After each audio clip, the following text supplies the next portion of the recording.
Installing Elden Ring with high ping can be a challenge, but following these steps will help you set it up properly. Here is a straightforward guide to get you started. Step 1. Check system requirements. Ensure your computer meets the minimum system requirements for Elden Ring. This includes checking your CPU, GPU, RAM, and available storage space. Step 2. Purchase and download. Go to a digital distribution platform like Steam or the official website, purchase Elden Ring, and download the game. Make sure to select the correct version for your operating system. Step 3. Install the game.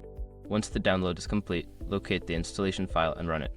Follow the on-screen instructions to install the game on your computer. Step 4. Configure network settings. To manage high ping issues, adjust your network settings. Use a wired connection if possible, and consider changing your DNS settings to a faster server like Google DNS or Cloudflare. Step 5. Launch and test. After installation, launch Elden Ring and test your connection. Join a game session to see if the ping is manageable. If issues persist, consider using a VPN to improve your connection stability. By following these steps, you should be able to install and play Elden Ring while managing high ping effectively. Enjoy your gaming experience.